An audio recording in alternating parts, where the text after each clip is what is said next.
Listen, right? So look, also too, man. Speaking of special weapons, right?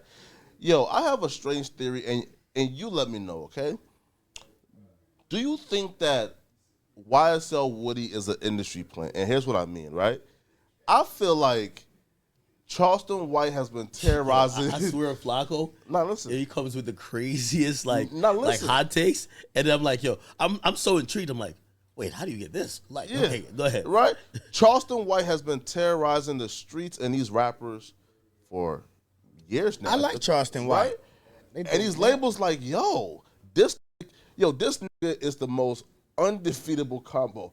He's a nigga who will shoot you and then tell on you. You can't beat him. And Charleston White has been giving these rappers hell, the street niggas hell, and the street niggas and these labels said, all right, bro, we done had enough, bro. We need a nigga who can give Charleston White everything he can ask for and more. We found a real killer and who's also a real snitch. Meaning Charleston White, like he tells, but he sort of like makes a mockery out of it. They brought, they brought the Achilles heel for like Charleston White. They brought the only nigga on the planet Earth who Charleston White don't got an answer for. And that's why it's so Woody.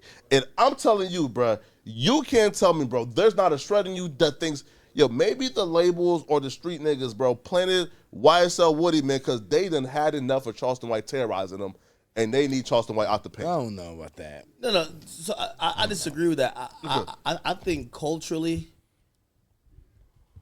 the streets have been blowing a lot of black culture, and that the streets have been blowing a lot of hot air for about over a decade now. Yeah. Here's the reason.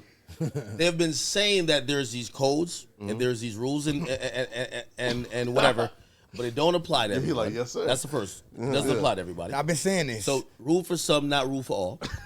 Then they claim there's repercussions, but you hardly see the follow through. Yeah.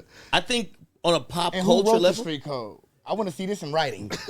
on a pop culture level, I think 6ix9ine was a great test where people are like, oh, he'll be dead like in 60 days. And then when they realize, wait, that doesn't happen. You see, a lot of like even street culture and what's written in these codes, it's actually imitating codes of the mafia and the cartel.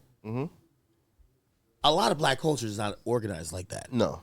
If you tell on El Chapo, this feels so good hearing this because I've been saying this forever. If you tell on El Chapo, and your family lives in Sinaloa, they're getting killed. All of them. Goodbye.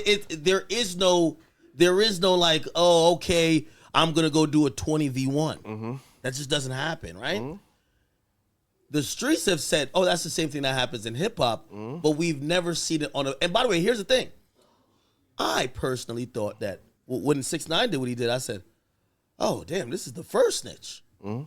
Then we get to hear later on, everybody's hood and everybody's little precincts had one guy who told, but nobody did nothing. Yeah. Or he's so tough. Yeah, he told, but he killed people. So he get the pass. Woody. Okay?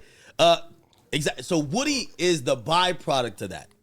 Because when 6ix9ine came out, it was like, oh, that's what the snitch looks like. The snitch looks like a coward who isn't violent, but was scared of repercussions. And that's very comfortable for everybody in the streets to accept. They can do something to that snitch. Yeah. That's what a snitch looks like. Yo. And then the Alpo thing happens. Alpo was then the Alpo thing happens, and people are like, oh, he died. But he eventually died, and people are like, oh, yes, snitches get handled, even though, by the way, he died supposedly from an unrelated incident. It didn't have nothing to do with it, yeah. Then Woody comes out, and people are like, oh, you can't beat him. Why is this happening? But again, I think people are just realizing there hasn't been any consequences. Yeah.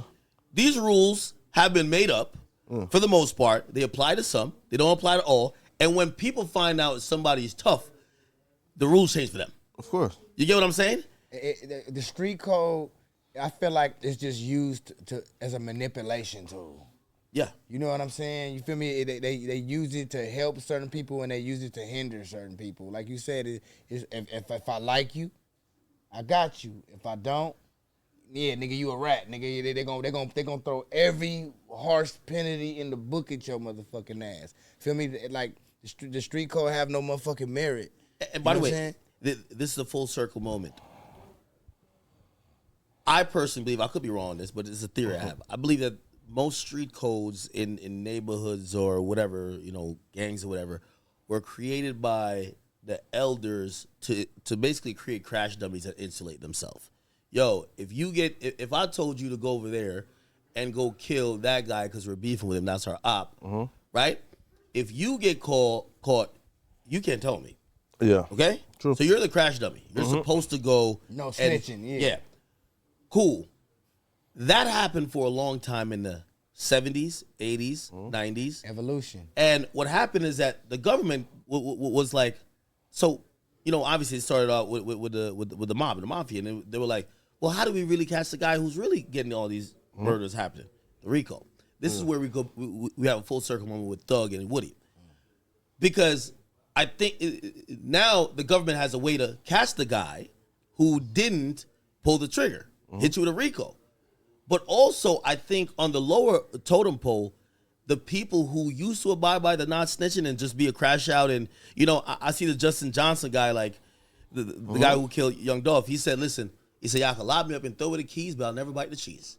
That's a great street guy right there. You're great. Go to jail for life, and we'll be out here fucking everybody, bitch. And we're gonna be fucking yours too. Yours too, and then we'll send some money to your mom. Oh, listen, right? And hold on, one more thing. You got bad your mama got ass. She get knocked down too, though. And I believe the last part, and this is where Woody's smart. Man. Woody broke the cycle by saying, and I remember he said it in court, and he said it in the interview with Adam too. He said, "I'm not the fall guy." Facts. And the streets is predicated on the fall guy. Facts. The younger dudes, not stupider, but the dumber dudes, Before. the people who can manipulate them, you are supposed to take the fall. And And when you get somebody like Woody that says, hell no. nah, I'm not the fall guy for this. Or I'm going to use whatever power I have, because if you follow that story, he started throwing Thug's name in a lot of things after he cognizantly realized the Thug turned back on him. Yeah, they keep bringing me in here, but the person they really want is Thug. Yeah. Thug also not treating me like I'm a valuable asset. He's treating me like I'm a crash dummy, that like I'm not valuable. Of course. Like I'm a fall guy. Of course. Let me put him in the web and see how it works out. It actually turned out good for Woody. Yeah. All things considered. Listen, bro. I knew Woody was a chess. cold. Yeah, you're not, bro. I knew Woody was a cold nigga, right? When you look at everything, right? Obviously, Woody was the trigger man who killed YFN Nut, right? That's not even like. Is it? Yes, it was Woody, right? Flakko don't give a fuck. Of course. Listen, He gonna say it.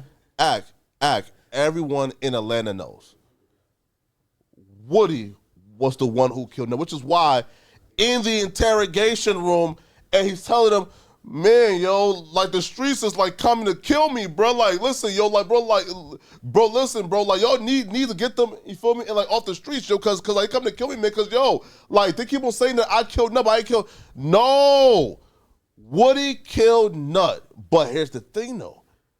Woody did it though on behalf of Thug, because again, if you guys don't know, Thug and Woody like went to Hertz Rental and rented out the getaway vehicle in the murder. Now, here's what happened though. Fannie Willis was so thirsty that she gave a fake fraudulent warrant to Hearst Rental to obtain a rental agreement with Thug's signature. They threw that shit out and said, "Bitch, we can't use this shit, right? Like you obtained it with a fault, right?"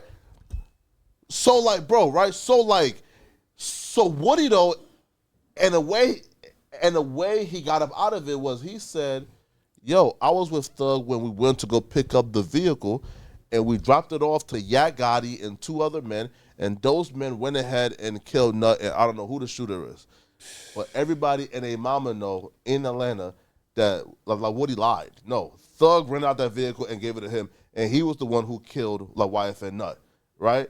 So like when you have a nigga like that, bro, who is the nigga that y'all called to take out the biggest op. Oh, like who's going like kill him, right? Because you niggas was too pussy to pull that trigger. He did it, right? Yeah. And he, right? Talking about Woody. You feel me? Yeah. Listen, look, right. So look, Woody, listen, yo, Woody is so cold, right? That in the judge's chamber, and he told like the prosecutors, right? Yo, he said, listen, do I have full immunity? Yes. Can I lie and understand? Or y'all for me, right? And she said, listen, as long as you testify, we will not charge you, right? And then as they're talking, and he tells her, because in his mind now, oh shit, yo, I have full immunity. Now I can tell the truth. So he tells her, yo, if I take the stand, I'm gonna say that I killed YFN9, right? And this nigga, because the prosecutors is so thirsty that this nigga still ain't get charged with YFN9 murder yet because of immunity.